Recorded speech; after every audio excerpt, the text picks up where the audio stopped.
농담진담 15번째 이야기를 시작하겠습니다. 오늘은 커피 이야기입니다. 여러분들 커피 좋아하시죠? 오늘도 커피 드셨나요? 예, 저도 역시 마셨습니다. 어떤 커피 드셨습니까? 예, 커피가 뭐 거기서 거기겠지만 그 안에 담긴 이야기는 혹은 그 안에 담긴 가치는 좀 다른 것 같아요. 커피마다. 그래서 오늘 말씀 나눌 분은 아름다운 커피의 그 대표 맡고 계신 한수정 선생님 모셨습니다. 네, 안녕하세요. 안녕하세요. 네. 불러주셔서 감사합니다. 네, 와주셔서 네. 감사합니다. 일단 아름다운 커피 소개를 좀 해주시겠어요? 저희 아름다운 커피요? 네. 저희 아름다운 커피는 외국에서 소개할 때 가장 임팩트가 큰 것 같습니다. 그래서 우리 뷰티풀 커피다 그러면은 정말 신기한 커피 회사 이름이라며 거의 잊지를 않으시더라고요. 그래서 저희가 해외에도 오피스가 있는데 뷰티풀 커피 이렇게 구글맵에 등록해 놓으면은 그것만 보고도 여기 회사 이름 너무 특이하다, 카페 이름 특이하다 이제 이런 분이 계셨고 조금 더 관심이 있으면 근데 커피가 왜 아름다워요? 맛있는 커피 이렇게 하지 뭐 이렇게 물어보세요. 그래서 이제 저희 커피에 담긴 뜻이 아름답다. 이런 커피를 마시는 실천이 아름다운 실천인데 그것은 우리가 공정무역으로 거래를 하고 우리랑 거래하는 커피 농가에게 조금은 더 정당한 소득 그리고 그걸 통해서 스스로 발전하고 개발할 수 있는 이런 여력을 드리는 일 이런 활동이 우리 커피의 주된 미션이기 때문에 그걸 아름답다고 하고 그걸 마시는 사람을 아름답다고 합니다. 이렇게 보통 소개를 드립니다. 네. 뭐 미용에 좋거나 뭐 그런 거하고는 다른 건가요? 커피 부산물을 가지고 화장품을 만드시려는 분들이 굉장히 많이 계세요. 그래서 한국에 있는 그 화장품 회사 중에도 저희 생두 정기적으로 사가시는 분들 그래요? 계세요. 그래서 이제 향으로 쓰시는 경우도 있고 어떤 성분 쓰시는 경우도 있는데 저희가 자세히 물어봤는데 잘 안 알려주시더라고요. 네, 그래서 뭔가 아직 영업 기밀인가 봅니다. 네, 그래서 미용에도 좋다. 네. 미용에도 좋다. 네. 확실히 아름답다. 네네. 예, 알겠습니다. 저도 즐겨 마십니다. 즐겨 마신다기보다는 이왕 마시는 커피, 아름다운 커피를 저는 마시고 있는데요. 이게 공정무역이라고 해서 이제 저는 그 의미가 뭔가 좀 깊은 의미가 있는 것 같아가지고 사실은 저는 마시고 있는데 자세히 공부는 안 해봤어요. 그래서 오늘 농담진담에서 이제 그걸 좀 알아보려고 합니다. 네. 자, 아까 이제 잠시 설명은 하셨어요. 이제 이 공정무역이라는 것과 그 다음에 거기 생산자분들을 이제 꾸준히 도와주시는 어떤 활동들을 하시는 것 같은데, 조금만 더 소개를 해주시겠어요, 그러면? 네네. 공정무역 운동 이제 설명할 때 역사적 연원으로 설명하는 방법도 있고, 또 이제, 그래서 왜 아름다운 커피가 이걸 시작했냐, 그냥 이제 우리의 사정을 얘기하는 경우도 많이 있긴 한데, 이 공정무역 운동은 좀 사실 이제 유럽에서 수입된 운동 중에 하나죠. 그래서 이렇게 우리나라 지식인들이 뭐 이제 가서 보면, 진짜 유럽에 이런 비즈니스 모델이 있네, 뭐 이런 사회적 기업이 있네, 그래서 이런 걸 많이 탐색하고 연구하고 이제 거기에 맞게 우리한테 이제 수입도 하고 그렇게 되는데 저희는 뭐 이름에서 많이 유추해 보시겠지만 아름다운 가게 출신입니다. 그래서 영국에 보면 한 700군데 이런 재활용 자선 가게를 통해서 각 나라에 나가 있던 선교사님들이 보니까 아까 그런 이제 경제적으로 속박된 농무들도 굉장히 많이 보이고 그러니까 이 선교사님들이 이 사람들이 만든 수공예품 무슨 이제 커피 다 이렇게 이고지고 와서 이제 자기 교회에 다시 오는 거예요. 이렇게 좋은 물건이 많은데 판로가 없어서 이러고 있으니 우리 교회에서 바자회라도 해줍시다. 그래서 이렇게 이제 아주 윤리적인 입장을 가진 선교사님들이 무역을 좀 바꾸면 어떨까 이런 주장도 있었고 한국교회가 그 생각을 했다는 한국교회에서도 그런 생각하시는 분들 많이 있고요. 지금 특히 이제 기아대책 같은 어떤 이제 종교적인 미션 개발 사업 하는 분들 중에도 그런 분들 계시고요. 그다음에 아까 영국 이제 옥스팜처럼 구조가 문제다 이렇게 보는 사람이 있고 이렇게 선교사님들처럼 그냥 우리 윤리적인 마음으로 좀 종교적으로 접근한 비즈니스 좀 하자 뭐 이렇게 하는 사람들도 있고 사회혁신가들 중에는 아니 이 커피 무역을 언제까지 저런 막 올람 이런 대기업 EDF만 이런 애들이 다 하게 둘 거야. 우리가 직접 거래하자. 이제 통신무역 다 발달했는데 무역 구조를 바꿔보자. 이제 이런 여러 층위에서 이제 하나의 문제를 놓고 여러 솔루션들을 제기하는 거죠. 그래서 이제 공정무역의 얼굴이 그렇게 서서히 형성이 되어 갑니다. 그래서 그래서 이제 저희 한국에서는 이 이제 여러 가지 층위 중에 좀 사회혁신과 윤리적 소비쯤의 네. 접점을 저희가 찾았던 것 같아요. 특히 아름다운 가게에서부터. 사회혁신과 네, 윤리적인 소비. 윤리적인 소비요. 네, 네, 소비. 네. 사회혁신이라고 한다면 이제 무역 구조에 대한 문제인 거죠. 그래서 네. 기존에는 막 좋은 로스터리 가진 사람이나 네. 아니면 무역 지식을 굉장히 많이 알고 상사나 이런 데를 네. 통해서 막 훈련된 사람만이 할 수 있다면은 그러지 말고 좀 어려움에 처한 어떤 개발도상국가 생산자와 우리가 바로 연결해서 소량이라도 우리가 직접 사들고 와서 이런 가치를 찾는 이런 소비자들을 더 만나는 그런 어떤 새로운 비즈니스 생태계 이거를 아마 어떤 사업적 혁신 요소로 이제 봤던 것 같습니다. 그래서 그런 그리고 특히 생협 같은 데서는 협동조합 간의 연대 네. 예, 또는 그 연대를 통해서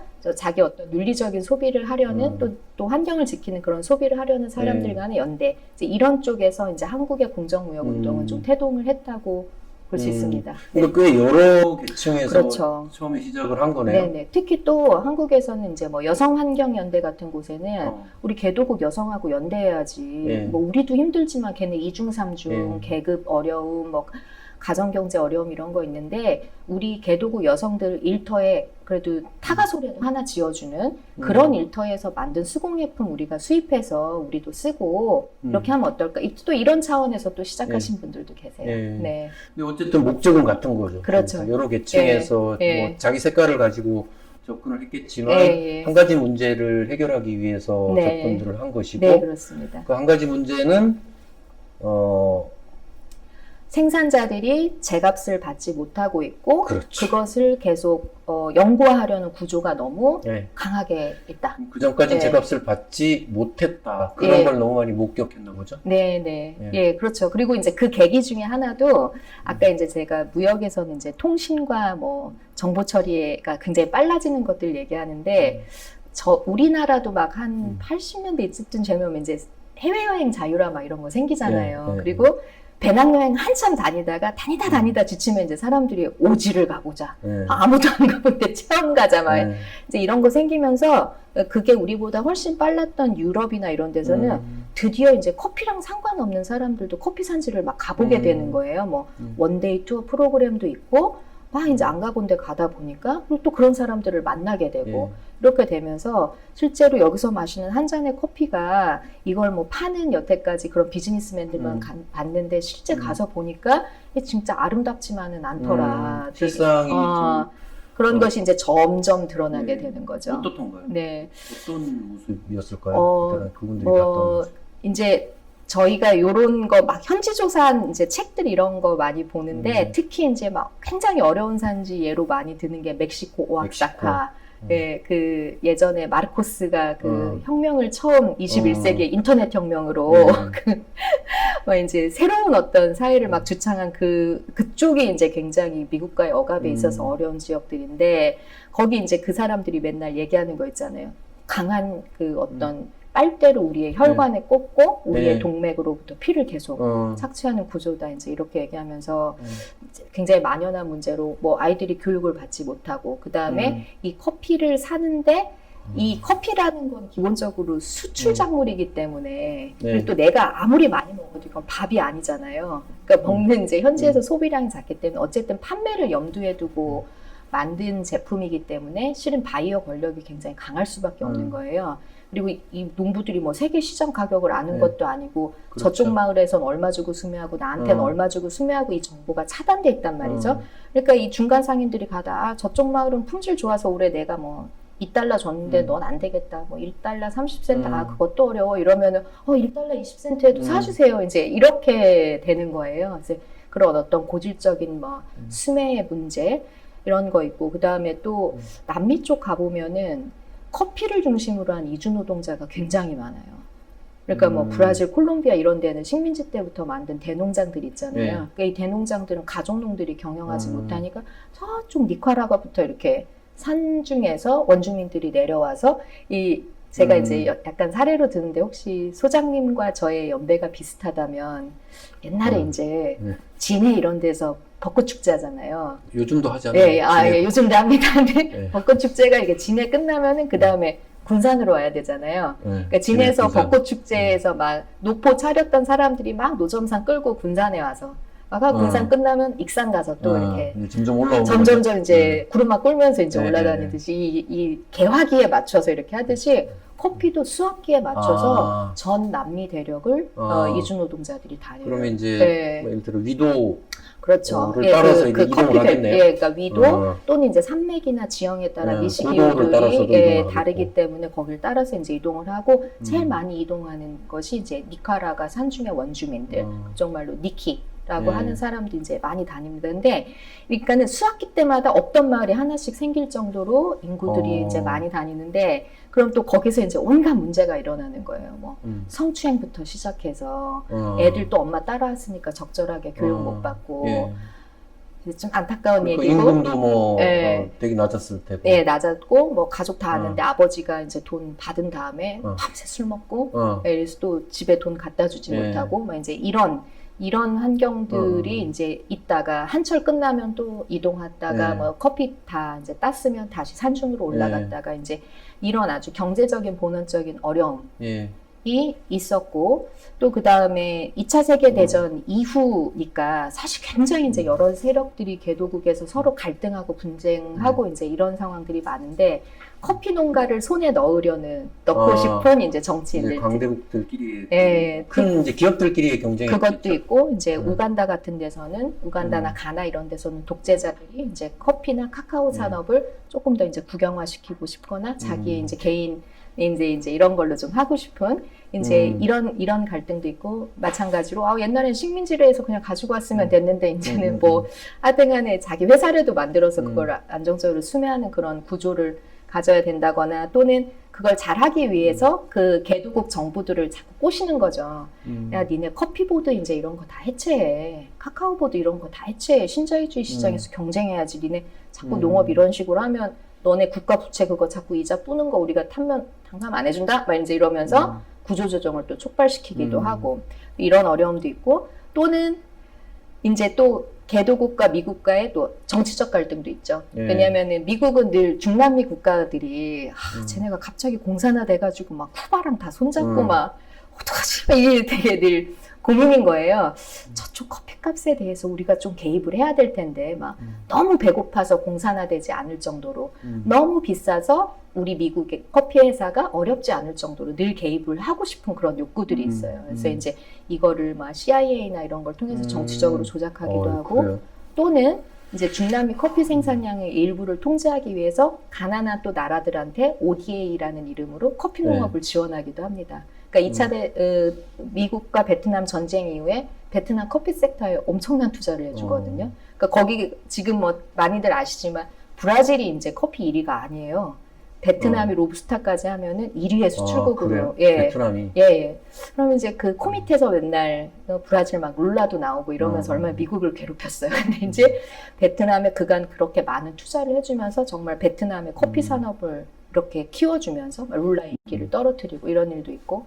그다음 르완다 같은 데도 이제 막 내전 크게 난 직후에 이제 커피 좀 원조해주고 뭐 이제 이런 일도 있고 이러면서 굉장히 커피는 태생적으로 정치적이고 경제적인 권력과 굉장히 밀접하고 그만큼 이익이 많이 되는 그런 것들이 있었습니다. 그러니까 아마도 이제 큰 기업들이 그걸 장악하기 위해서 뭐 수단과 방법을 가리지 않았을 테고 또 그런 과정에서 피해는 이제 작은 농민들이 이제 갖게 되고 이런 분들이 다 받았을 테고 그렇습니다. 그분들의 궁핍한 생활 이런 것들이 이제 드러났을 테고 그걸 목격하는 사람들이 한 명, 두 명 늘어나면서 이렇게 무역을 하도록 내버려두면 안 되겠다. 그렇죠. 어떻게든 내가 개입해서 좀 더 건전한 방법으로, 좀 더 공정한 방법으로 이런 무역이 이루어지도록 바꿔야겠다. 이런 참여들이 있었던 거군요. 맞습니다. 그래서 최초에는 뭐 이제 공정무역 이런 개념보다도 뭐 자선무역 뭐, 이름을 자선무역, 연대무역, 솔리더리티. 왜냐하면 이제 막 니카라과의 이제 커피 농민들 지금 막 미국이 경제봉쇄 정策해가지고 자기 커피 수출할 길을 막히니까 이런 농민들하고 우리가 연대해줘야지 이러면서 연대무역 이런 개념도 있었습니다. 그러다가 그 많은 세력들이 점점 이렇게 아이디어를 모으고 실은 너랑 나랑 하는 일이 뜻은 같네 이러면서 공정무역이라는 이름으로 이제는 어느 정도 정리가 이제 된 거네요. 맞습니다. 알겠습니다. 제가 초반부에 너무 장황하게 설명을 했나요? 아닙니다. 알아서 편집 잘 할 거니까. 자, 공정무역 뭔지 알겠어요. 그리고 네. 한국에서 또 이 아름다운 네. 커피께서 이제 하시는 네. 그 일도 이제 그런 그런 일종의 맥락 그런 속에서. 일인 거고. 네. 한국에 또 다른 곳이 있나요? 많이 있습니다. 예. 그래서 한국에는 한 이제 지금 그리고 뭐 대기업들 중에서도 일부 참여를 시작을 했으니까 저는 좀 그런 거 긍정적으로 많이 보는데 한국에서 커피 쪽으로는 아무래도 이제 저희 아름다운 커피가 초창기부터 시작했고 또 YMCA에서 이제 시작한 피스커피. 피스커피라는 게 있어요? 피스커피라는 회사에서도 이제 동티모르 커피를 이제 전문적으로 취급하는 그래서 이제 그때 구스마오 대통령이 이제 한국에 방문해서 우리가 이제 방금 독립했는데 되게 어렵다. 그래서 이제 YMCA 쪽하고도 막 얘기하고 이러면서 YMCA 간의 연대를 통해서 이제 그런 동티모르 커피를 한국에 수입하는 전문 수입사로서 이제 피스커피가 활동을 하고 있고요. 아까 이제 여성환경연대에서 출자한 뭐 이제 시민 주식회사 형태로 페어트레이드 코리아, 그래서 구루라는 이제 패션 브랜드, 코리아? 또 패션 쪽에 아이템을 패션 수공예품, 네 이제 이런 아이템도 갖고 있고 또 아주 이제 설탕만 전문으로 하는 회사도 있어요. 그래서 울림이라는 회사는 비정제 원당, 파라과이나 이제 이런 데에서 공정무역 원당 이제 수입하고 또 우리 아이쿠비나 뭐 두레 이런 쪽에서도 생협들도 생협 쪽에서도 이런 이제 공정무역 거래를 협동조합 간 연대 사업으로 하고 있어서 필리핀 쪽에 어떤 그 마스코바도 설탕 뭐 이렇게 해서 굉장히 또 팔레스타인의 올리브유 이런 식으로 다양한 품목들을 소개하고 있습니다. 그리고 영리 회사 중에는 간혹 이제 막 편의점에 보이는데 우리나라 회사는 아니지만 벤앤제리 같은 아이스크림 브랜드도 아이스크림도 있고 공정무역 주창하고 있고 또 와인에서도 조금씩 와인? 좀 와인은 좀 알아둬야겠는데 남아공 쪽 와인 어디 있습니까? 남아공 쪽에 팔레셔 와인이라고 있고요. 선생님 요즘에 그 편의점 와인 그 바에 가보면 탄소 중립 와인도 편의점에 있어요? 나와 있습니다. 왜냐하면 유지경 세상 저는 와인의 선택 기준은 저는 개인적으로 있거든요. 그러세요. 편의점에서 사야 된다고 생각해요. 편의점에서 15,000원 안팎의 와인이 좋습니다. 왜냐하면 그 정도 가격이면 큰 부담 안 되면서 편의점에서 어쨌든 심혈을 기울여 다 테스트 해가지고 이렇게 골라서 해놓은 거기 때문에 근데 그 중에 이제 롯데 그룹사에서 이렇게 조금 이렇게 선을 좀 보이고 있더라고요. 그래서 저는 굉장히 긍정적으로 보고 있습니다. 그렇죠. 뭐 대기업들이 동참해주면 좋은 거죠. 사실은 대기업들의 그런 관행들, 불공정한 관행들이 이제 타깃이었던 거잖아요. 그런데 대기업들이 변하고 있다는 것은 이제 그 하나의 성과죠. 그렇죠. 우리가 그렇게 바꾸고 싶었던 거니까. 맞습니다. 맞네요. 이제 그런 면도 있어요. 이제 대기업들이 참여하고 세계적인 그룹들도 그러니까 예를 들어 미국의 이제 뭐 코스트코나 또 맥도날드, 스타벅스 이런 큰 회사들도 공정무역 제품을 다루고 있어요. 이게 이제 대표님 말씀처럼 긍정적인데 저도 개인적으로 그렇게 보는데 비판하는 사람들도 있습니다. 왜냐하면 로컬 푸드의 중요성 과는 조금 다른 개념이잖아요. 이게 이제 공정무역이라고 하는 게 그러니까 공정무역 상품 특히 또 이제 인증이 개입되면서 인증받은 공정무역 상품을 확보하기 위해서 이제 여기서 또다시 물량 공세를 하는 거고 그러다 보니까 이제 정말 그 현장에서 골고루 공정하게 이 혜택이 돌아가는 게 아니라 그 현장에서도 이 소통 채널이 이제 아마 제한돼 있을 거고 그 사람들만 혜택을 독차지하는 게 아니냐 뭐 이런 비판도 있어요. 또 하나는 그래서 그렇게 선택받은 사람들만 혜택을 주면서 크게 물량 확보해 놓고 여전히 이 글로벌 무역이 이제 유지되는 상황에서 결국 우리가 농업 전체가 어려운 것은 로컬 푸드라든지 지역의 농업이라든지 이런 것들이 생존할 수 있는 전략들이 나와야 되는데 거기에 대해서는 지금 공정무역이 한계가 있는 게 아니냐 이런 비판을 한단 말이에요. 사실 이제 이 공정무역이 어쨌든 커피 국제교역에 관련한 많은 이슈를 이제 이렇게 수면 위로 올리는 역할을 했지만 저희한테 그래서 너네 로컬 푸드에 대한 로컬 운동에 대한 대안이 뭐야 이러면은 사실 저희는 참 할 말이 없다. 할 말이 없는데 다만 말씀하신 것처럼 이제 저희가 커피를 수입해 오는 그 나라의 커피농들은 그 나라의 농부들이란 말이에요. 그 나라 로컬을 지키는 농부들이란 말이에요. 그러니까 우리가 이제 이 사람들과 어떤 관계를 맺을 것이냐, 그리고 이 인증을 통한 운동이 이 사람들의 어떤 공동체나 이런 것들에 막 좌지우지하는 걸 혹시 대기업 손에 넘기는 게 아니냐, 이제 이런 부분은 저희도 굉장히 조심해서 이렇게 좀 살펴볼 필요가 있는 것 같습니다. 근데 다만 이제 몇 가지 오해는 뭐 이렇게 이런 건 있더라고요. 저도 가서 보면은 제가 이제 일전에 이제 콜롬비아에서 두 번째로 큰 커피 협동조합을 방문한 적이 있었어요. 그러니까 정말 이제 막 국가가 지원하고 뭐 농민협동조합이 서로 협동하고 이래가지고 굉장히 규모도 잘 갖춰져 있고 페이도 잘 받고. 그러니까 특히 이제 콜롬비아 정도 되면은 커피 농가 수가 굉장히 많잖아요. 그러니까 이건 사실 표예요, 표. 그러니까 대통령이 딱 이렇게 출마하면은 이제 커피 농가를 위해서 저는 뭘 할 거고 뭘 할 거고 이제 이런 걸 쭉. 우리나라 옛날에 이제 뭐 정치한다 그러면 쌀농사 짓는 농민들을 위해서 무엇을 하겠다 뭐 이런 거하고 그런 거랑 같은데 실질적으로 콜롬비아 경제가 커피에 많이 의존하니까 이걸 허투루 그냥 얘기할 수는 없는 거예요. 그래서 이렇게 쫙 막 공약 발표하면은 그 콜롬비아 전체 그 커피 농업 협동조합 의장님이 나와서 이제 이번에 말을 들어보니까 그래도 뭐 누가 좀 이렇게 이런 게 되게 많이 해서 저는 사실 콜롬비아 같은 경우는 국가가 그 농부들을 좀 챙기고 그래서 이제 뭐 정말 우리 소비자가 뭐 인증에 대한 제값을 주지 않더라도 국가의 이 정책 자체가 이 농업이 잘 되게 챙기고 그거를 바탕으로 이 사람들이 어떤 품질 개발하고 이러면서 이제 세계 최강국의 커피 생산국이 될 수 있는 거 있잖아요. 그러니까 저는 공정무역의 일부 미래가 거기 있는 것 같아요. 이게 우리가 이제 소비자 간의 그런 어떤 윤리적 거래를 하고 이런 것도 중요하지만 실은 그 나라에서 이제 이 농민들을 어떻게 보호하느냐 이게 저한테는 되게 많은 상상력을 줬는데 그러네요. 이 히말라야의 선물을 기르는 그 우리 네팔 커피 협동조합도 저희가 저거 2006년에 수입하면서 이제 협동조합이 막 맹아적으로 자라기 시작했던 것이었거든요.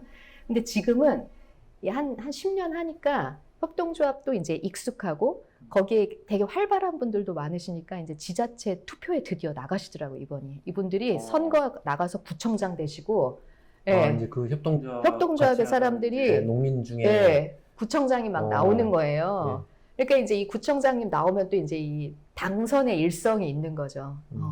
여태까지 우리 커피협동조합이 더 잘 되려면은 좀 생산성이 높아야 되는데 좀 너무 땅이 없다. 근데 우리 이런 공유지 같은 거를 약간 시범농장으로 우리가 막 개간하겠다. 근데 저는 이런 부분이 실은 아주 저희가 일으킨 변화 중에 그 맥락을 사람들이 막 잘 볼 수는 없지만 이런 게 저는 되게 변화라고 생각하거든요. 그러니까 이 거래를 통해서 개도국 로컬을 지키는 농민들에게 우리가 힘을 줬다는 거. 그러니까 그 공정무역이 그분들에게 영향을 미친 건가요? 그럼요. 왜냐하면 협동조합으로 초기에 조직화할 수 있는 어떤 기반을 저희가 마련한 거잖아요. 저희가 수입을 하지 않는다면은 장목반이 구성될 수가 없고 그것이 없으면 협동조합이 있을 수 없었는데 협동조합으로 구성된 이후에도 저희가 뭐 코이카 프로젝트나 이런 것들을 진행하면서 이제 역량 강화 프로그램, 그러니까 협동조합이 어떻게 비즈니스를 잘할까? 협동조합이 유기인증 좀 받으려면 뭘 준비해야 될까?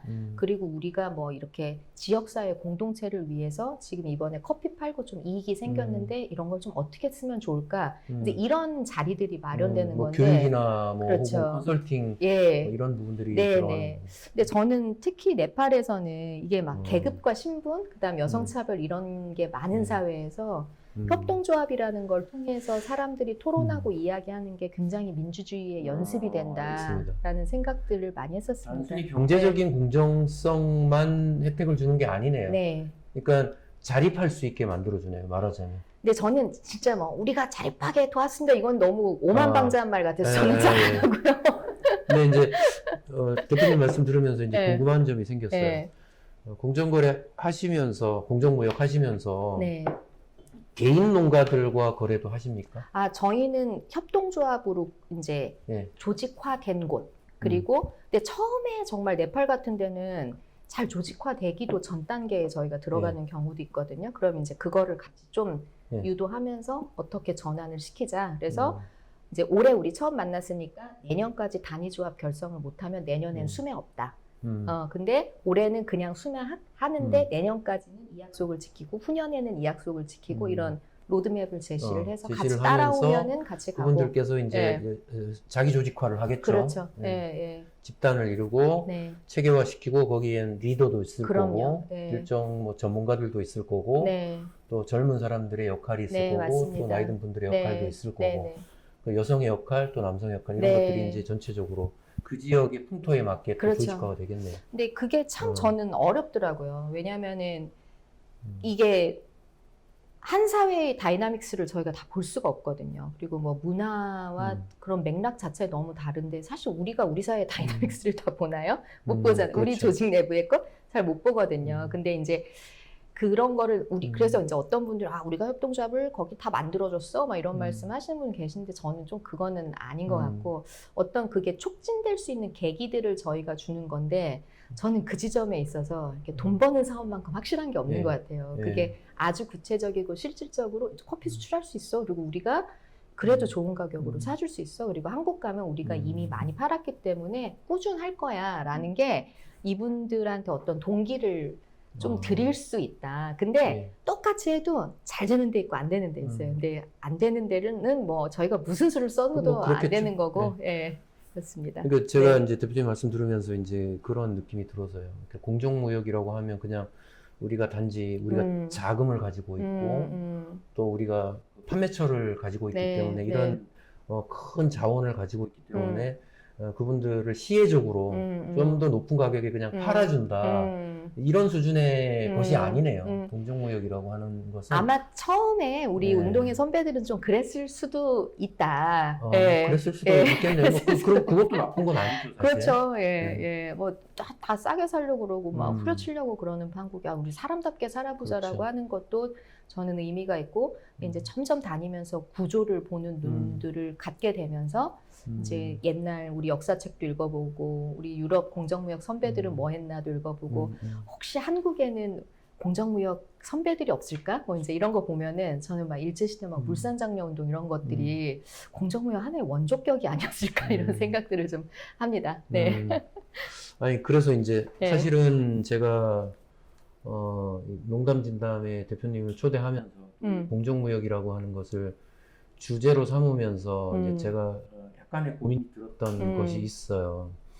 사실 이제 외국 이야기 같잖아요. 이게 이제 일단 무역이라고 이름 붙어 있으니까 이게 외국과의 거래 또 우리가 주로 수입하는 거란 말이에요. 또 품목들도 우리나라에서 농사 짓는 품목들이 아니죠. 커피, 설탕, 뭐 또 코코아 이런 것들이니까. 그래서 자칫 우리나라 농업계에서 좀 무관한 이야기로 바라본다던가 그 내지는 조금 적대적으로 볼 수도 있지 않을까. 왜냐하면 다 수출, 무역 뭐 그런 거 아니에요. 우리나라 농업에 도움 안 되는 그런 활동들 아닌가 하는 생각들 가진 분도 저는 있을 것 같아요. 그럼요. 많으시죠. 그래서 저는 이제 곰곰 생각해 봤는데 뭐 곰곰까지는 아니고 조금 생각해 봤는데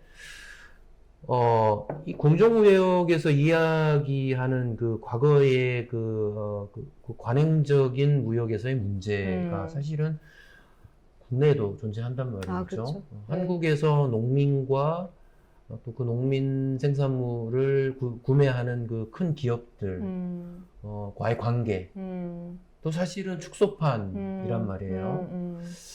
그래서 이 공정무역의 이 이야기들을 국내에서 좀 어떻게 풀어나가야 할까? 사실은 이게 저는 과제라고 생각이 됐어요.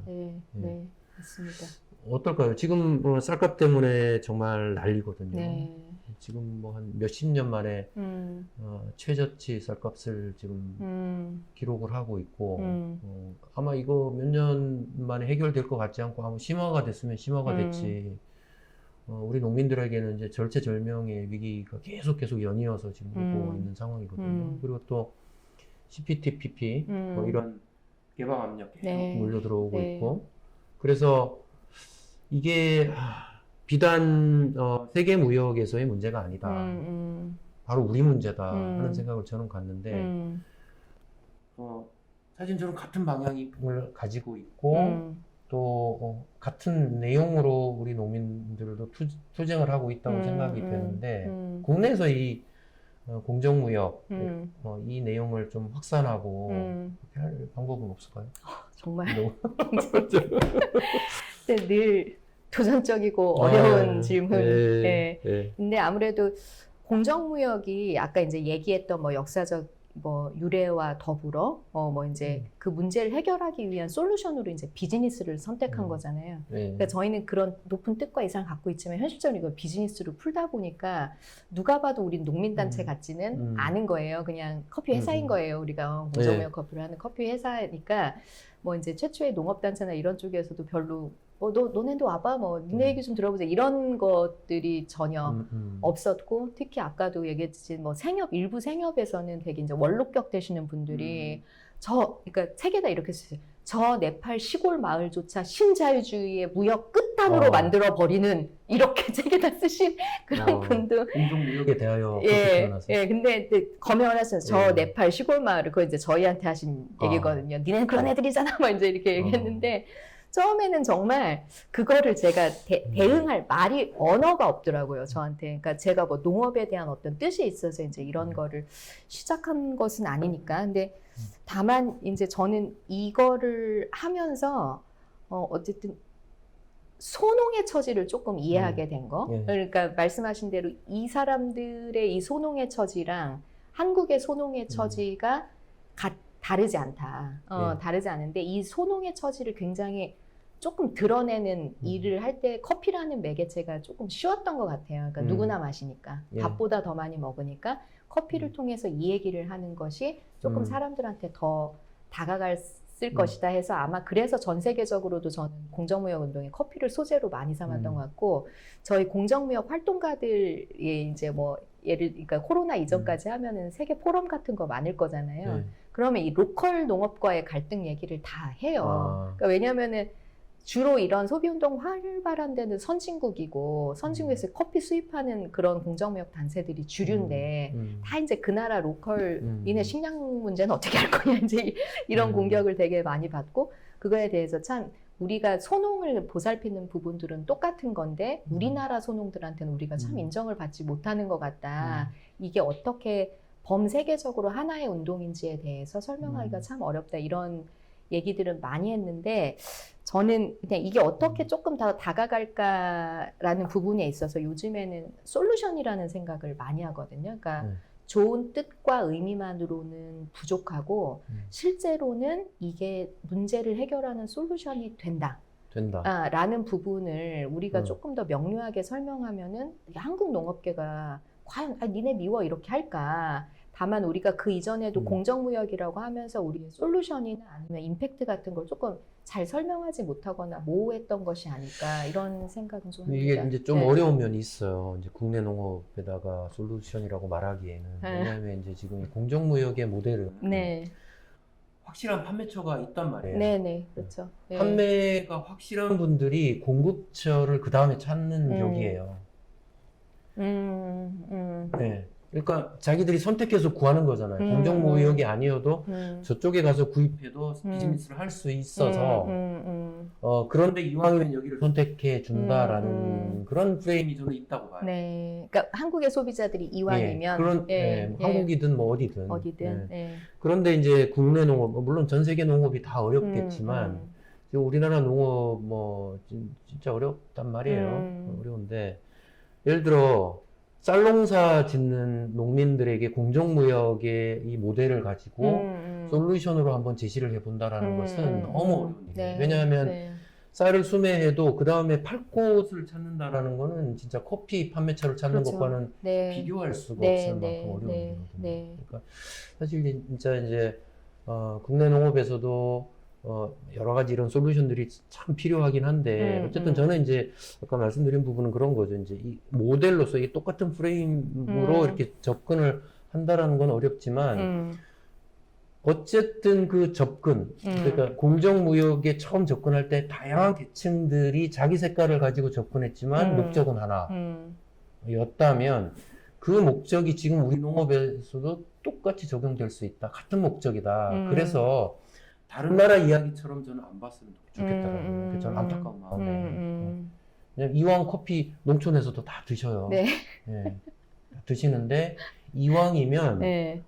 그래 이것도 그래 무역이고 우리나라 농업과 큰 관계가 없을지도 모르지만 오히려 영향이 있죠. 녹차 농사 짓는 분들한테는 홍차 수입이 영향을 주죠. 굉장히 심각한 네. 문제를 일으키고 네. 있었단 말이에요. 이제 사실 커피도 영향을 그렇죠. 미쳤고. 네. 전에 우리 오래된 일이지만 녹차에서 농약 검출돼가지고 뭐 KBS에서 막 크게 떠든 적이 있었어요. 그 방송으로 무너진 다음에 아직 못 일어서고 있거든요. 근데 네. 그 사이에 그 무렵에 커피가 스타벅스가 들어온 거예요. 예. 그러니까 사실 이제 그 녹차 농사 짓는 농민들의 시각으로 볼 때는 커피가 정말 좋지 않은 네. 자기 입장에서는 네. 좋지 않은 것으로 보일 텐데 네. 근데 아무튼 이제 농업이라고 하는 건 전체적으로 그렇다라는 거죠. 다 어렵고 외국의 소농들, 커피 소농들, 설탕 소농들 어려운 것처럼 네. 우리나라의 이제 벼농사 뭐 하는 이런 분들 다 어려운데 자칫하면 그렇게 이제 서로 이질적인 거라고 생각하고 그렇죠. 이제 네. 완전히 편이 나뉘어질까봐 네. 그게 이제 저는 걱정이 돼서 이제 드렸던 말씀이에요. 아주 이제 저희 쪽에서 이제 저희도 있는데 이런 문제 때문에 해외 사례 보면서 조금 시도했던 게 로컬 페어 트레이드 제품이라고 있어요. 로컬 페어 트레이드? 그러니까 예를 들어 저희가 뭐 이퀄 초콜릿이라고 공정무역 네. 초콜릿을 하는데 화성 특산물 중에 소금이 있어요. 경기도 화성? 네, 그래서 이제 이런 소금을 넣은 소금 초콜릿을 좀 만들자. 그래서 화성의 소금도 잘 알리고 이왕이면 지역에 좀 부가가치를 주는. 그래서 이렇게 로컬에 있는 제품과 이렇게 결합하는 이런 부분이 있고 조금 이제 이거는 약간 논쟁의 여지가 있는데 미국에서 플로리다주에 이제 그 오렌지 농업이 되게 잘 되는데 여기 네. 이제 이주 노동자들이 되게 많이 온단 말이에요. 그러니까는 이제 일부 플로리다 선량한 농장주들께서 우리는 이주 노동자들한테 페이를 잘 줍니다. 공정무역하고 자기들끼리 마크를 만들어서 이게 굉장히 논란이 된 적이 있었어요. 그러니까 현실적으로 이주 노동자들이 착취당하니까 제대로 준 거는 좋은 일. 근데 원래 제대로 주는 게 정상이고 안 준 애들은 법적 그렇죠. 처벌을 받아야 되는데 공권력은 가만히 있고 이거 우리끼리 착한 일하는 걸 인증받고 주는 게 말이 되냐. 근데 저도 근데 그 고민이 그렇게라도 하고 싶었던 것은 약간 공정무역을 통한 약간의 영감을 받은 부분도 있었을 것이고 이제 뭐 공적 권력이 바뀌기 전에 우리끼리라도 이렇게 먼저 좀 해야 세상이 바뀌는 거 아니겠느냐. 아마 이제 이런 차원에서 시작된 것이 아닐까 그렇게 생각하고 있습니다. 저는 그런 차원에서라도 네. 중요한 것 같은데. 그러니까 그 말이 맞죠. 사실 이제 제대로 급여를 주는 게 정상적인 건데 네.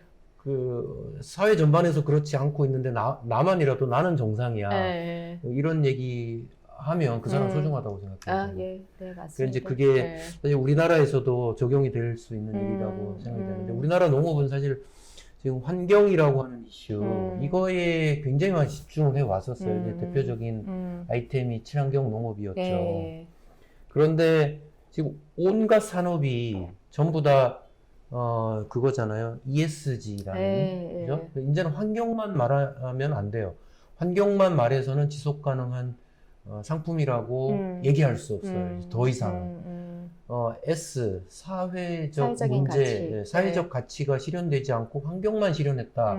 이거는 3분의 1밖에 안 되는 겁니다. 그리고 이제 G라는 것은 또 다른 차원의 문제이지만, 어쨌든 지금 공정무역이라고 하는 것은 ESG 중에서 이제 S 부분에서 그렇죠. 굉장히 중요한 역할을 지금 하고 있는 거고, 그런 차원에서 우리나라에서 지금 친환경 농업 하고 계신 분들도 한번 생각을 해주셨으면 좋겠어요. 그러니까 지금까지 환경 부분에서 만들어 왔던 친환경 농업, 유기농업의 가치는 누가 부정하겠습니까? 그런데 이제는 그것만 가지고는 지속 가능을 말할 수 없다. ESG에서 S 부분에 대해서, 그러니까 그 사회적 이슈 부분에 대해서 관심을 가져야 하고, 이걸 해결하지 않고서는 뭐 국내는 물론 세계 시장에서 우리나라 농산물의 이제 입지는 자꾸만 좁아질 수밖에 없다라고 저는 생각합니다. 농업을 많이 보시는 분들은 이제 어떤 형태로든지 이게 조정이 돼야 된다. 근데 이제 이게 입 밖으로 내는 순간 이제 온갖 질타를 받으니까 그러니까요. 이제 이게 있고 저희도 이제 공정무역 필드 가보면은 처음에 아까 조합을 막 결성하는 걸 네. 촉진한다고 하면은 근데 사실 이제 이게 조합 결성해서 어느 정도 생산성이 담보가 돼야 되는 거거든요. 예를 들어 너무 멀찍이 다 퍼져 있는 사람 100명을 규합해가지고 뭐 1톤 만들었다 이 장사 못 하는 거예요. 그러니까 50명 만들어서 1톤 하면 훨씬 좋은 거고 막 10명에서 1톤 하면 이제 또 훨씬 좋은 건데 정말 이제 막 그래서 이제 농민들도 한 해 뒤에 해보니까 이게 조합원이 너무 많고 생산성이 떨어지면은 이게 결과적으로 단가만 높이는 데 영향을 주고 손에 돌아가는 거 너무 작으니까 이렇게 하면 안 되겠다. 그래서 나무가 한 200그루 이상 있는 사람만 조합원 시켜주자. 그러면 이제 50그루 있는 애들 그리고 막 되게 저쪽 산중 막 불가초 청민다 우리 앞마당에 10그루 있는데 저도 껴주세요. 이거 할 데 없어요. 막 이제 이런 일들이 되게 그래서 그 사회에서도 막 논쟁이 되게 치열해요. 예. 근데 저희는 어쨌든 또 이때는 바이어의 입장으로서 생산성과 단가 얘기를 하면은 그러면 이제 나중에 10그루 있는 애들 5그루 있는 사람들은 어떻게 조정시켜 줄까? 근데 만약에 조합이 돈이 많으면은 10그루 하지 말고 우리가 10그루 대신에 딴 거 할 수 있는 뭐 이제 보상금이라든지 이런 걸 통해서 전환을 시켜줘야 되는데 이게 아무도 그걸 전환시켜줄 주체가 없는 거예요. 개도국이다 보니까. 그러니까 계속 이제 10그루 있는 사람, 100그루 있는 사람 똑같이 조합원이 돼서 이제 막 생산성은 좀 떨어지고 이제 또는 이제 또 10그루 있는 데랑 또 막 100그루 있는 데는 품질 관리 자체가 다르잖아요. 다르겠죠. 근데 이제 커피에서 좀 중요하게 농산물에서 중요하게 보는 게 이제 일관성인데 그렇죠. 이제 이거를 모든 상품이 그렇죠. 네, 그래서 외에도. 그때 이제 그런 거를 보면서 이게 정말 스몰 이제 이렇게 돼 있는 것은 현대 산업 구조랑 맞진 않은데 그렇다고 산업 구조가 이렇게 됐다고 해서 여기를 우리 맘대로 흐트릴 수는 없는 거면은 소비와 유통에 대한 어떤 이 변화도 실제로는 영향을 줄 수 있는데 다만 이제 우리가 만든 유통망 자체가 이제 너무 작으니까. 근데 예전에 제가 아까도 잠깐 말씀드렸지만 남재작 박사님 한번 저희 네팔 생산지 같이 가서 둘러보고 커피도 같이 따고 투어하고 막 인터뷰도 하고 이제 이런 했는데 참 이제 나중에 그분이 쓰셔서 여기는 답이 안 나오는 데인데 그러니까 산업적인 커피 산업으로서는 네팔은 참 답이 안 나오는 데인데 산악 지역이고 접근들이 다 너무 작고 막 규모가 작고 이거 끌고 막 내려가려면 막 아침에 출발해서 점심때 갖다 주고 이제 도저히 이게 산업으로 볼 수 없는 건데 자기는 어쨌든 이 아름다운 커피와 네팔 농민들 사이에 되게 연대감을 많이 봤었고 요만한 비즈니스를 통해서 양사가 되게 즐겁게 일하는 그런 점들이 좀 유의미했던 것 같다. 그래서 되게 엉뚱한 제안이었는데 이런 데다 호텔 하나 지어가지고 6차 융복합 산업으로 좀 발전시켜야 되는 거 아니냐고. 아, 그래? 박사님 그래서 제가 그냥 못 들은 걸로 하겠습니다 하고 넘어간 적이 있었습니다. 아마 농담이셨을 거예요. 농담이죠. 네, 넘어갑시다. 말씀 듣다 보니까 생협 모델이 또 생각이 나요. 그죠? 그러니까 우리나라에도 생협이 이제는 많이 발전됐다고 생각해요. 이제 뭐 일본에 안 찾아가도 될 것 같은데. 이제 스페인 많이 찾아가시잖아요. 우리 스스로의 어떤 기반도 많이 만들었고, 노하우, 많이 정립이 됐고 그런 것 같은데. 생협의 역할이 결국은 중요하겠다 이런 생각이 드네요. 결국은 공정무역이 이제 글로벌한 규모에서의 거래의 어떤 모델이라면 사실은 이제 국가 단위, 우리나라 이제 한 작은 단위에서는 생협의 역할이 일종의 공정무역의 모델이 아닌가. 이제 작물마다 좀 특성이 다른데 뭐 사탕수수, 설탕, 원당 이런 것들은 산지 하나랑 생협이랑 딱 만나면은 임팩트 커요. 특히 이제 지금 뭐 한살림 매장에서 파는 원당도 있겠지만 한살림 매장에 뭐 빵이니 뭐니 들어오잖아요. 그런데 원재료 설탕으로 바꾸면은 진짜 그 양이 좀 크거든요. 그래서 그런 것들은 확실히 생협 간의 연대가 주는 임팩트가 좀 크고 특히 이 필리핀 막 마스코바도 설탕 여기 하는 데들과 이미 자리 많이 잡은 것 같아요. 주례생협하고 하는 데는 뭐 이걸 통해서 완전히 그 마을 하나 자체가 바뀌는 이제 이런 것이 보일 정도로 좀 다릅니다. 근데 이제 커피는 근데 이 주류 시장이 이제 너무 강하고 제가 맨날 한국 커피 시장 11조 아름다운 커피 30억. 이게 언제 커져? 이 11조를. 그러니까는 우리가 빨랑빨랑 크는 것도 중요한데 보통 이제 한 산업에서 1% 정도 매출 점유율이 있으면은 이게 임팩트가 있다고 하거든요. 언제 1% 되냐? 지금 몇 프로적으로? 0.0001% 정도인데 네. 그렇기 때문에 사실 우리 공정무역 선배들이 주류의 기업들이 빨리 바꿔야 된다. 그래서 너네가 원재료 공정무역을 얼른 바꾸고 저희는 이제 그 다음 레벨의 어떤 기준을 제시해야 되는 거겠죠. 그게 이제 ESG라든지 요즘에 탄소라든지 탄소 저감이라든지 이런 게 아마 그 다음에 기준이 될 것 같고 아직까지 막 되게 어려움이 있지만 이제 공정한 임금은 이제 어느 순간에 또 정말 상식처럼 되는 날이 오지 않을까. 예, 그렇게 그게 기대를 상식이죠. 하고 있습니다. 네. 소비자 역할도 중요할 것 같아요. 네, 네, 소비자가 그 의미를 알고 드시면 네, 한 번 더 구매를 하게 되겠죠. 네, 아무래도. 네, 맞습니다. 그래서 아까 그 또 생협의 역할 중에서 저는 되게 큰 역할 중에 하나가 그러니까 여러 나라의 공정무역 발전 사례들을 보면은 확실히 이탈리아 같은 데는 생협 역할이 되게 크고 그 생협이 잘 이탈리아에 구성된 데에서는 또 이쪽 사람들의 어떤 정치적 지향의 사회주의에 가까운 정치적 지향 뭐 이제 이런 부분들이 있었는데 한국에서는 이제 생협들이 많이 생겨나고 생협 활동가들이 많아졌잖아요. 이분들이 공정무역 조직하고 손잡으면서 각 마을에 공정무역 마을 추진위원회 이런 것들을 많이 해서 지금 한 전국에 22개 지자체에서 공정무역 마을위원회 를 만들고 공정무역 도시로 인증을 받는 작업들을 해요. 그러니까 도시의 어떤 지자체와 네. 한 시골의 마을 네, 안에 이제 교류를 아니요. 이제 하나 뭐 예를 들어 뭐 서울 그러면은 이 서울 지자체에 뭐 공정무역 추진위원회들이 만들어서 예를 들어 서울의 성북구, 성북구 이런 데들은 그 이제 시민사회단체 거기 있는 사회단체 뭐 공정무역 전문가 이래서 공정무역 추진위원회를 만들고 우리 성북구가 공정무역을 조금 더 지지하는 도시가 되기 위해서 어떤 활동을 할까? 1번 우리 지자체 회의할 땐 다 공정무역 커피 먹어. 2번 그다음에 지자체 이런 뭐 구청에 있는 뭐 이게 우리 지자체가 용역 주는 그런 카페들은 다 공정무역 커피에 그리고 시민들의 인식 개선을 위해서 우리 지자체에서 조금 예산 투입해서 교육 사업도 진행하고 뭐 우리 성북구 무슨 먹거리 축제할 때 공정무역 부사 이제 이런 식의 사업 계획들을 세우고 지자체가 꾸준히 공정무역을 참여할 수 있도록 이 세계 시민들이 같이 하는 운동이다 하면서 이제 이런 활동들을 많이 하세요. 그래서 이제 그게 조금 더 장기적으로 나가면은 저는 개발도상국가 마을과도 이제 1:1 결연이나 이제 이런 것들이 시작될 수 있을 거라고 보는데 실은 이제 서울의 양천구가 지금 이제 코스타리카의 그레시아시랑 자매 결연을 맺고 거기 있는 커피를 저희가 이번에 수입을 하는데 그게 이제 탄소저감 커피인 거거든요. 그래요? 네, 그래서 이제 양천구에서도 되게 기뻐하고 양천구 활동가들이 막 크라우드 펀딩 엄청 열심히 해주면서 이런 어떤 굉장히 조직된 소비자들이 이 탄생한 것이 저는 기간 생협 운동의 큰 성과라고 생각을 해요. 그래서 그 기반으로 저희 이제 공정무역이 지금 조금 새로운 단계로 더 들어서는 것 같습니다. 이 조직화도 좀 세계 여러 나라 살펴보면 다른데 유럽은 약간 그런 거 있어요. 우리가 옛날에 죄 많이 지었잖아.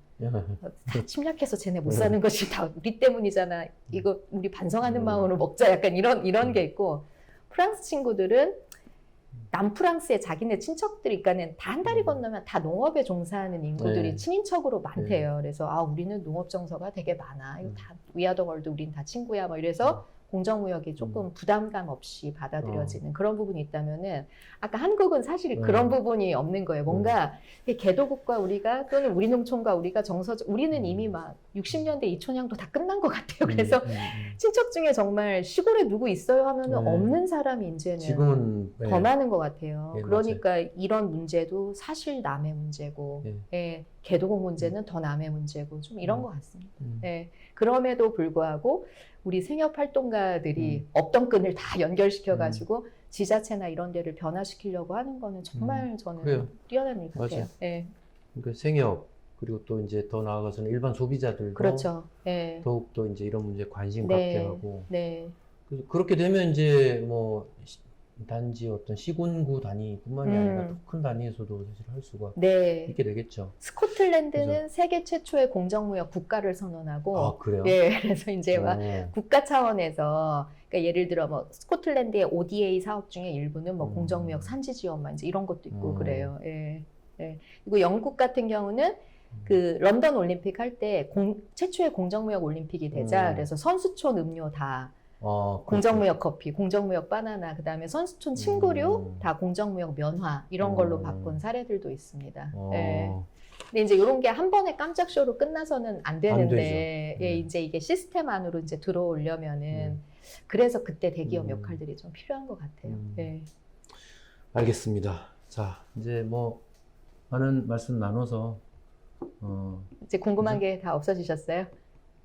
뭐 아직 많지만 뭐 계속하면 이제 너무 길어지면 또 이게 시청자분들께서 예, 지루하실까봐 네. 적당히 끝내고 이제 네. 다음 또 스토리를 남겨놓는 게 좋을 네. 것 같은데. 혹시 알겠습니다. 끝내기 전에 뭐 더 하시고 싶은 말씀? 네. 제가 이 커피 자랑을 조금만 해도 될까요? 예. 그럼요. 네. 네. 제가 되게 사랑하는 커피인데, 솔브? 네, 솔브. 네, 어떤 분이 보더니 참 커피 이름이 왜 이렇게 이념적이에요? 막 이제 그러는데 저희가 최초의 선물 시리즈만 빼놓고 이 커피 이름은 솔브, 또 다른 커피 이름은 이퀄이에요. 그래서 참, 니는 지식인처럼 사업한다. 왜 이렇게 이름이 어렵는지 이런 분들 계시고 어떤 분들은 근데 저 커피는 당연히 아름다운 커피 집에서 만든 저 집의 부모를 알 것 같은 커피다. 너무 하고자 하는 일이 되게 명확하다 그러는데 제가 이 커피를 되게 좋아하는데 이 커피에 이제 부재가 여성의 커피예요. 네, 그래서 저희가 그 생산지 다녀보면은 이제 뭐 다 가난한데 그 중에서도 이제 이중 삼중 억압에 처해진 분들이 많이 계시는데 그 중에 이제 여성 농부들 특히 이제 루안다 같은 경우에 그런 게 많았는데 어느 날 이제 저희가 거기 오피스도 있고 현장에서 이제 한 3년짜리 코이카 프로젝트 하고 그러니까 그 조합 내 여성들이 막 쫓아왔어요. 우리한테 한 4명이 따로 와가지고 좀 보자. 우리가 할 말이 있다. 그래서. 그래요. 근데 저희 개도국 가면 좀 그런 거 있어요. 뭐냐면은 다 이제 우리가 협동조합하고 일하고 그래도 자기 협동조합한테 100% 만족하지 못한 사람이 있는 거예요. 예. 그래서 따로 와가지고 저녁 때 호텔 문 두드리고 야, 말할 게 있다. 그리고 이제 나름의 제보들을 이제 많이 하시고 그런 경우들이 있는데 이 여성분들이 실은 이제 우리가 농사 다 짓는데 이게 왜냐하면 이게 수확과 재배 과정에서 정말 이 전체 커피 생산 과정의 70%가 여성 노동력이거든요. 잡초 뽑기, 가지치기, 인풋, 투입재 줘야 되는 거, 수확하는 거, 이거 다 하는데, 이 커피의 부가가치가 굉장히 생산되는 가공과 마케팅 쪽에 우리 자리가 없다. 우리도 그거 좀 껴서 해보고 싶은데, 이제 이런 말씀을 하시는 거예요. 근데 이제 당장 지금 그거 하는 사람인데, 야, 니네 나가. 이제 이럴 수는 없으니까, 자기네들이 여성 그룹을 따로 만들어서, 이제 수학기 때는 월화수목금토일 이렇게 납품하는 날이 있는데 매주 수요일은 우리가 납품하겠다. 그날은 그러면은 여성의 커피가 따로 잘 관리가 되니까 그래서 그거를 우리랑 계약을 좀 따로 해줄 수 있냐라고 이제 하는데 루안다는 그런 여성의 커피 운동들이 꽤 있어요. 그래서 이제 저희 그런 부분을 굉장히 긍정적으로 보고 근데 이제 커피 섹터를 아까 이제 선생님도 이제 유기농 다음이 무엇일까를 보듯이 커피 섹터에서 최초의 문제는 가격 급등락이 너무 심하고 사람들이 제대로 된 급여를 받지 못하고 있어라는 급여의 문제였으면은 그게 어느 정도 해결된 산지들에서 또 다른 문제가 나타나고 있는 거예요. 이거 어떤 문제가? 여성이 소외되는 문제 지금처럼. 근데 여성만 소외되겠어요? 막 다 기득권 이제 협동조합 잘 되고 장사 잘 되고 막 되면은 청년들 설 자리 없고 또는 청년들이 하고 싶어 하지 않고 여성은 떠날 수가 없는 거예요. 산지를. 남편 있고 자식 있고 그런데 근데 청년들은 정말 산지를 다 떠나요. 그래서 저도 커피 산지 가면 이 노령화가 너무 이제 큰 문제가 되는 거예요. 또 하나 그다음에 커피가 투입재를 굉장히 많이 쓰는 작물 중에 그렇습니까? 하나입니다. 그러니까 비료를 굉장히 많이 써요. 그리고 기간 한 3세기 동안 단작을 했기 때문에 단작 피해도 굉장히 커서 막 곰팡이균 한번 퍼지면 진짜 절단나고 이러니까 곰팡이균 퍼지면 또 똑같이 식물 항생제를 와라라 뿌린단 말이에요. 그러니까 나중에는 누가 더 많은 항생제를 쓰냐 정도가 될 때 정도로 커피 녹병이나 이런 걸 예방하기 위한 엄청난 이제 투입재 문제들이 있어서 이런 또 이제 환경과 기후 변화로 인한 정말 커피 생산지가 줄어들고 이런 문제들이 있거든요. 그래서 이제 공정무역이라는 렌즈로 전체 커피 섹터의 어떤 임금 문제나 인권 착취 문제나 이런 것들에 대해서 우리가 이슈를 제기했다면은 그 다음은 커피 섹터의 어떤 미래, 이 미래의 주체가 될 여성과 또 청년들을 새로 발굴하고 그 다음에 이 커피 산업이 조금 더 지속 가능할 수 있게 우리가 환경과 탄소 문제에 대해서 조금 신경을 쓰는 그런 솔루션이 되자. 라고 네. 해서 이름을 솔보 이렇게 그래서 솔보. 그렇게 됐다라고 하고, 음. 제가 이제 굉장히 사랑하는 맛있는 커피입니다. 알겠습니다. 네. 많이 사랑해 주십시오. 네. 그러겠습니다. 제가 꼭 어디 가서 발표를 하면, 그런데 이 커피를 어디서 사나요? 네. 라는 질문을 많이 받는데, 우리 선생님 어디서 사고 계십니까? 저는 네. 온라인으로 사는데. 예, 맞습니다. 예. 우리 한국에 굉장히 많은 제품도 다 온라인에서 살 수 있는데, 꼭 저희한테 물어봐요. 어디서 사나요? 내가 온라인에서 살 수 있어요. 뷰티풀커피.com. COM. 네. 알겠습니다. 네. 그럼 이게 마무리 발언이셨어요? 예, 아까 거의 지금 접으실 듯한 분위기여서 예. 마지막 이렇게 알겠습니다. 해봤습니다. 혹시 좀 더 막 이렇게 원대한 얘기를 해야 되나요? 아니요. 그러실 필요 없습니다. 저희 그런 회사 아닙니다. 예, 오늘은 공정무역에 대해서 좀 말씀 나눠봤는데요. 사실은 이제 이 공정무역이라고 하는 거에서 우리 농업의 방향을 좀 찾고 싶은 저 개인의 어떤 마음이 있었습니다.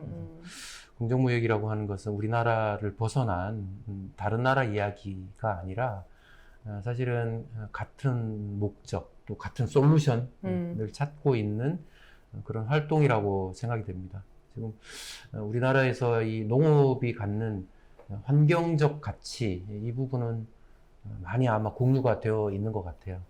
하지만 이 사회적 문제, 이 부분이 농업에서, 우리나라 농업에서도 이제는 좀 언급되고 그 솔루션을 찾아야 할 때가 되지 않았나 싶습니다. 그런 의미에서 오늘 농담진담 한수정 대표님 모시고 좋은 말씀 많이 들어봤습니다. 이걸로 그러면 마치겠습니다. 감사합니다. 고맙습니다.